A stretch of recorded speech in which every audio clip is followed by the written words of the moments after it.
Olá, meus queridos, eu sou a professora Larissa e sejam muito bem-vindos à continuação da nossa aula de Direitos Humanos Pro AB, né? Anteriormente, nós conversamos sobre a história dos direitos humanos, o que são, sobre as dimensões, como se aplicam, só uma relembrança, digamos assim, né, para que a gente consiga estar com tudo bem fresquinho, bem na ponta da língua para a nossa prova. Agora a gente vai entrar em um tópico que é batata. Aparece em todas as provas, então ele é extremamente importante, tá? Há um tempinho atrás não era necessário a gente entrar com tantos detalhes, de uma forma tão minuciosa dentro das questões legais, como nós faremos hoje. Porém, nos últimos 3 exames apareceram questões que demandavam esse conhecimento. Então, por conta disso, né, essa nossa aula ela vai se ater um pouquinho mais à base legal quando a gente conversa sobre direitos humanos, beleza? Então, vem comigo para você gabaritar. Quando a gente fala sobre sistema internacional de proteção aos direitos humanos, a gente está falando lá daquele contexto pós-guerra, tá? Então volta comigo ali para o ano de 1945, quando se encerrou a Segunda Guerra Mundial e logo em seguida surgiu a ONU, beleza? Posteriormente, né, a ONU, após algumas modificações, acabou se tornando um sistema de proteção de direitos humanos. O sistema ONU, também chamado de sistema universal, ele tem uma atuação global, beleza? Ou seja, a ONU, ela cuida, né? Ela protege, ela acautela os direitos humanos dentro desse contexto global, no mundo todo, ok? E esse sistema ONU é chamado de Sistema Universal de Proteção aos Direitos Humanos. Além desse sistema universal, nós temos também outros que são os chamados sistemas regionais. Porque o que acontece? Como a atuação da ONU ela é no mundo todo, torna-se muito complicado acompanhar tão de perto cada um dos estados que fazem parte desse sistema. Então, acaba gerando algumas brechas, digamos assim, para que violações ocorram sem que o sistema consiga identificar e saná-las. Certo? Então, o que acontece? Esses sistemas regionais, eles foram posteriormente criados no intuito de cuidar de regiões específicas. Então, nós temos 2 sistemas de proteção internacional aos direitos humanos. De um lado, o sistema ONU, que é universal, que é global, e do outro, os sistemas regionais. Quando a gente fala sobre sistema regional, nós temos 3 deles que se sobressaem, que é o europeu, americano e africano, beleza? Então, cada um tem a atuação no seu continente correspondente, né? O americano na região da América, o europeu na Europa e o africano na África. Porém, desses 3 sistemas, o único que nos interessa dentro do contexto de OAB, porque todos são interessantes, não é mesmo? É o sistema interamericano que a gente vai ver com mais precisão, porque é onde nós estamos inseridos, beleza? Porém, antes de conversar sobre esse sistema interamericano, a gente vai falar um pouquinho sobre o sistema universal, do qual nós, né, e quando eu digo nós, me refiro ao Brasil como Estado, também fazemos parte. Então vamos lá, quando a gente fala sobre sistema universal, todo mundo, nós estamos falando de ONU, beleza? Todo mundo comigo? O âmbito de competência, então, desse sistema universal é a ONU. Ou seja, quando existem violações, né, o órgão competente por cuidar dessas violações, por entender a situação, por buscar formas de mitigar essas violações que estão acontecendo é a ONU, certo? A base legal aqui, o que é a base legal? São os documentos que constituem esse sistema, são os tratados, de um modo geral, né? E sobre tratados a gente tem um link bem legal também na aula de Direito Internacional, se você não lembra direito do que se trata. Mas vamos lá, o que é basicamente um tratado? É um documento internacional que é ratificado, ou seja, é assinado por diversos estados que passam a fazer parte daquele tratado a partir do momento em que ele é internalizado. Ou seja, depois que um tratado é ratificado, ou seja, assinado por um determinado estado, ele precisa passar por um processo, ok, de internalização. E a partir desse momento ele faz parte da legislação do ordenamento jurídico, né? Então, o tratado ele é basicamente um documento internacional. E são alguns tratados que constituem a base legal do sistema ONU, do Sistema Universal de Proteção aos Direitos Humanos.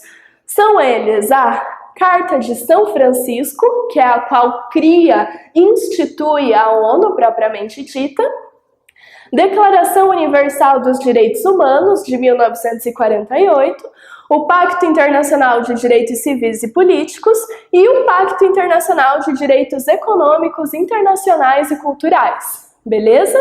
Então, essa é a base legal, são as cartas constitutivas, os tratados, os documentos que regem a atuação desse sistema. É importante ler isso aqui para a OAB? Não. Por que não é importante? Porque a gente está falando do sistema universal. E ainda que ele apareça, às vezes, em algumas questões, a maior ênfase é atribuída ao sistema regional, justamente por essa questão de ser onde nós estamos inseridos e, possivelmente, né, as suas atuações preponderantes enquanto advogado, caso queira patrocinar causas de direitos humanos, se dê dentro desse contexto interamericano. Então, esses documentos, eles são interessantes ali, uma leitura para você compreender melhor como é que funciona o sistema. Mas como nesse momento você está aí focado, né, nesse estudo da OAB, não é preciso. Então vamos lá, os mecanismos, né? Então como se dá a atuação, a abordagem desse sistema ONU, ok? Nós temos dois mecanismos. O primeiro deles é o não convencional.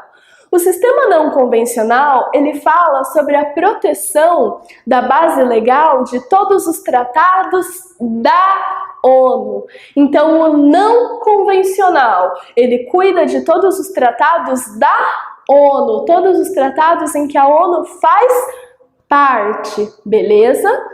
Enquanto o mecanismo convencional, que é o segundo, faz com que a ONU realize, né, a fiscalização sobre o cumprimento de tratados que sejam ratificados, que sejam constituídos na ONU. Ou seja, aqui a ONU não precisa fazer parte desse tratado, eles apenas são fechados, são selados dentro da sua sede, dentro das suas intermediações. E por conta disso, a ONU, ela tem essa fiscalização, né, para verificar se os termos que foram ali selados, que foram ali combinados, são efetivamente cumpridos pelos estados. Então a gente tem dois mecanismos e dois tipos de atuação. O não convencional, que fala sobre os tratados da ONU, onde ela é parte, né, onde ela está inserida naquele tratado, e o convencional, onde existe essa fiscalização sobre o cumprimento dos tratados, onde ela não é parte, mas que foram firmados na ONU, beleza? Então, essa Aqui é a grande diferença entre eles. Em um caso, a ONU faz parte do tratado e no outro ela não faz parte, mas ele foi fechado, né? Ele foi tratado ali dentro das suas instalações, dentro da sua sede. Então, ela atua como agente fiscalizador do cumprimento desses termos. Beleza? Falando sobre legitimidade, então, ainda dentro desse contexto do sistema ONU, tá? Legitimidade, né? Ou seja, quem pode postular perante a ONU, quem pode fazer parte, denúncia, né? Quem pode estar ali no polo passivo, quem é legítimo para realizar isso? Quando nós falamos sobre a legitimidade ativa, ou seja, quem pode postular perante a ONU, quem pode realizar denúncias, nós falamos sobre qualquer pessoa. E quando eu digo qualquer pessoa, são pessoas físicas, são pessoas jurídicas, são estados membros que às vezes querem denunciar alguma situação, beleza? Qualquer entidade, qualquer pessoa pode realizar postulações dentro do polo ativo da ONU, beleza? E quando a gente fala sobre polo passivo, a gente entra aqui nessa questão de que somente podem ser estados membros da ONU. Quem são os estados membros? São todos aqueles que ratificaram o seu tratado constitutivo. Então, quando eles ratificam, né, esse tratado, passam a fazer parte deste organismo. Então, é preciso que seja um Estado membro para estar no polo passivo. Caso contrário, não tem como, porque a ONU não tem legitimidade nenhuma para atuar dentro de um Estado, dentro de um país que não ratificou o seu tratado. Porém, a maioria, né, dos países hoje são membros da ONU. Beleza? Então, vamos lá. Sobre o sistema global, sobre o sistema ONU, é basicamente isso, né? E não costuma aparecer de uma forma tão assídua nas provas. Se aparecer, essa questão dos mecanismos e da legitimidade é suficiente para responder a questão e eu asseguro, dou minha palavra para você. Agora, falando um pouquinho sobre os sistemas regionais de proteção aos direitos humanos. Dentro desse contexto do sistema regional, como eu mencionei no comecinho do nosso encontro, nós temos três: o americano, o europeu e o africano. Porém, o que interessa pra gente hoje é o sistema americano, ok? Chamado, na verdade, de interamericano, porque é entre as Américas, interno ali, né, na América. O sistema interamericano é onde nós, né, onde o Brasil está inserido. Então, por conta disso, costuma aparecer um pouquinho mais e demandar mais detalhes dentro da nossa prova. Então, vamos lá. Entendendo o sistema interamericano, tá? O âmbito de competência dele é na OEA, na Organização dos Estados Americanos, por intermédio de dois órgãos principais, que é a Comissão Interamericana de Direitos Humanos e a Corte Interamericana de Direitos Humanos. Então, dentro da OEA, a Organização dos Estados Americanos, tá? Dentro de todos os estados, né, que ratificaram, que aceitaram fazer parte desse sistema dentro do contexto americano, porque a gente está falando aqui de dentro da América, existem dois órgãos que são os responsáveis por cuidar destas situações, que é a Comissão Interamericana de Direitos Humanos, a CIDH, e a Corte Interamericana de Direitos Humanos, que a gente vai entender com mais profundidade cada um deles daqui a pouquinho. Mas é importante saber que o âmbito de competência, enquanto lá no sistema global era todo o mundo, né, todos os estados que faziam parte, aqui a gente está falando sobre todos os que fazem parte da OEA, então, da Organização dos Estados Americanos. Fora da América, existe competência para atuar? Não, porque o sistema é interamericano, beleza?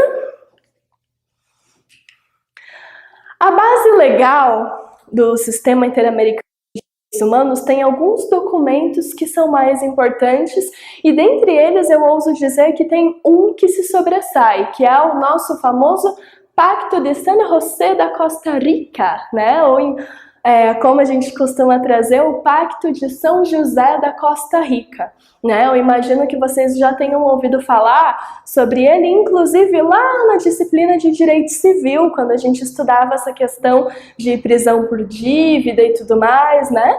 Porém, aqui a gente vai precisar vê-lo com um pouquinho mais de profundidade, porque as últimas provas têm cobrado isso, né? Alguns artigos específicos desse pacto, que eu imagino que a maioria das pessoas nunca parou para ler, certo? E é importante, então, que a gente faça esse afunilamento em relação a algumas informações que esse documento traz para a gente. Além dele, nós temos o Protocolo de San Salvador, que a gente vai conversar também, que vem trazendo formas de realmente materializar as previsões do pacto, e a Declaração Americana dos Direitos Humanos e a Carta da OEA, beleza? Esses dois últimos não costumam aparecer nas provas, então o conteúdo propriamente dito deles não é cobrado, mas é importante a gente ter noção, né, sobre todos os documentos que constituem realmente essa base legal do sistema. Porém, o Pacto de São José e o Protocolo de São Salvador, a gente vai precisar dar uma olhadinha hoje com mais detalhes. Essa é a base legal, então, do sistema interamericano, beleza? Iniciando, então, esse nosso aprofundamento, né? Entendendo melhor aqui como é que funciona toda essa questão do Pacto de San José da Costa Rica. Ele foi criado em 1969, tá? Então, o Pacto de São José, ele é relativamente antigo, considerando o nosso histórico de sistemas de proteção, que ainda é um bebê, né?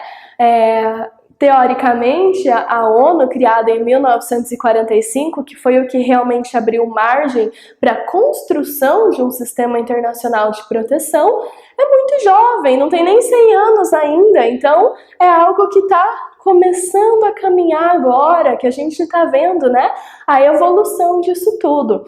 E considerando que a ONU é de 1945, o Pacto de São José é de 69, então a gente não tem uma distância tão grande assim entre o sistema global e entre o sistema regional, certo? Mas ainda assim, gente, 69 é algo extremamente recente, é um documento muito novo, é uma forma de atuação extremamente nova, né? E pior, ele foi criado em 69, mas ele foi apenas internalizado no ano de 1992, ou seja, é extremamente recente. O Brasil, dentro desse sistema de proteção aos direitos humanos, é uma coisa que aconteceu ontem, né? Ontem, então é algo muito novo, que a gente ainda está tentando entender como funciona, que a gente ainda está tentando se adaptar realmente, né? Falando dentro de um contexto de Estado. E nós veremos alguns detalhes sobre isso em casos brasileiros que foram remetidos de fato à comissão, né, e tudo mais, para entender como tem funcionado esse desdobramento, mas é uma coisa extremamente nova. O decreto que tratou dessa internalização é o 678 de 92. É importante saber... É interessante, não que isso vá cair precisamente na sua prova da ordem, mas eu acredito que é uma informação que pode ser útil para vocês aí, dentro do contexto de compreensão de como se deu esse histórico do Brasil dentro do sistema de proteção regional, beleza? Vamos lá! Quando a gente fala sobre o Pacto de São José da Costa Rica, nós temos uma ênfase muito maior nos direitos civis e políticos. Direitos civis e políticos, lembrem comigo ali da nossa última aula, né? Em qual dimensão eles estão inseridos? Primeira. Então a gente tem a primeira dimensão de direitos humanos que vem trazendo essa questão dos direitos civis e políticos.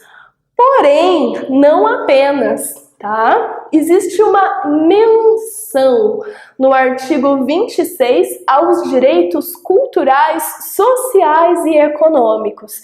Então, o que nós podemos extrair disso? Se uma alternativa disser que o Pacto de São José da Costa Rica trata apenas dos direitos civis e políticos, está incorreto, beleza? Porque ainda que exista uma ênfase muito maior, ainda que exista um foco muito maior nos direitos civis e políticos, nós temos também ali no artigo 26 uma menção aos direitos econômicos, sociais, culturais, beleza? Então é incorreto a gente afirmar que são apenas os direitos civis e políticos, já que existe essa menção, né? Já que existe esse outro lado também.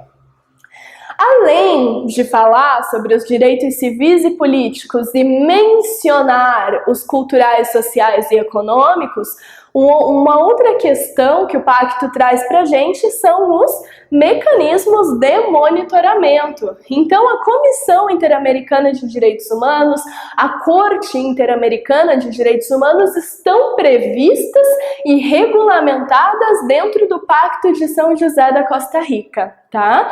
E essa informação é extremamente importante para a gente, porque ainda que elas tenham as suas datas ali, né, de fundação, tenham seus documentos institutivos próprios, existe uma menção dentro do pacto, beleza? Então vamos lá. Iniciando a nossa conversa sobre o que o Pacto de São José da Costa Rica traz para a gente e que precisa saber no dia da prova, ok? Tem sido cobrado ultimamente, então por conta disso a gente vai dar uma desmembrada nesse pacto. O primeiro direito que aparece, né, e o mais assíduo, vem no artigo 4º do Pacto de São José da Costa Rica, que é o direito à vida, beleza? Então, quando a gente fala sobre o direito à vida dentro do contexto do Pacto de São José da Costa Rica, existem alguns detalhes que são muito importantes a gente considerar. O primeiro deles, teoria concepcionalista, ou seja, a vida é protegida desde a sua concepção, não é desde o nascimento, beleza? Então, preserva-se o direito do nascituro. Diz ainda que a vida não pode ser retirada arbitrariamente. O que isso significa? Que nenhum dos países que fazem parte ali da OEA podem legalizar o aborto? Não. É mera liberalidade do Estado decidir sobre isso. Porém, o que não pode existir é o aborto sendo realizado de forma arbitrária, justamente por conta do direito do nascituro, da teoria concepcionalista, beleza? Então, aborto pode acontecer? Pode, desde que não seja arbitrário. A vida é protegida desde a sua concepção e não desde o seu nascimento. Continuando a nossa conversa sobre a vida ainda, a gente precisa conversar sobre a pena de morte, tá? Porque a pena de morte está intrinsecamente relacionada ao exercício do direito à vida. Então, quando nós falamos sobre pena de morte dentro do contexto do Pacto de São José da Costa Rica, nós temos aqui alguns requisitos que obrigatoriamente devem ser observados pelos países, pelos estados que pratiquem pena de morte.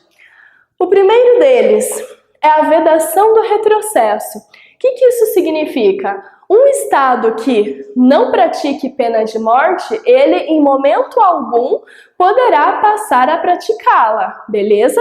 Porque o objetivo do pacto é reduzir paulatinamente essa prática. Então é fazer com que o tempo os estados deixem de praticá-la e ela seja completamente eliminada, certo?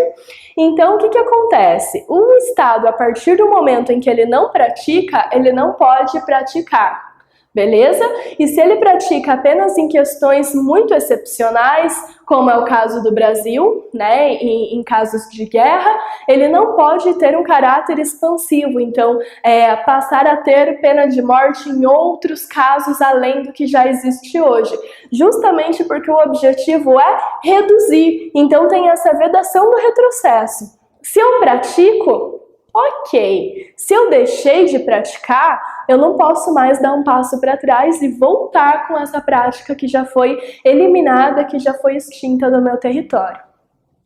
Ainda sobre pena de morte, nós temos aqui algumas informações importantes.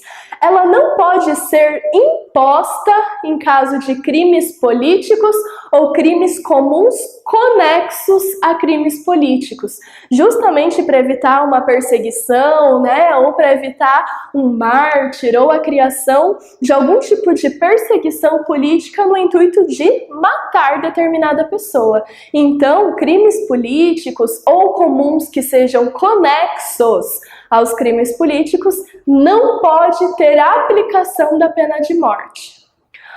Outra situação aqui em que ela definitivamente não pode ser aplicada é dentro do critério da idade, da faixa etária. Então, menores de 18 anos ou maiores de 70 não podem ser submetidos à pena de morte. A aplicação é expressamente vedada para essas pessoas. Então, menores de 18 e maiores de 70 não podem ser aplicados, ok? Além dessa questão dos crimes políticos ou comuns conexos. Dentro desses casos aqui do inciso 2, definitivamente não se pode aplicar pena de morte. Aí aqui a gente tem essa questão sobre a gestante, tá? Não pode ser aplicada a mulheres gestantes. O que isso significa? Aí nós precisamos entrar em uma pequena discussão muito tranquila sobre a compreensão terminológica que vem dentro do pacto. Quando nós falamos sobre crimes políticos ou sobre essas questões etárias, nós entramos nessa questão da imposição. Então, um criminoso menor de 18, maior de 70, não pode receber uma pena de morte, certo? Nós não podemos impor essa pena a eles.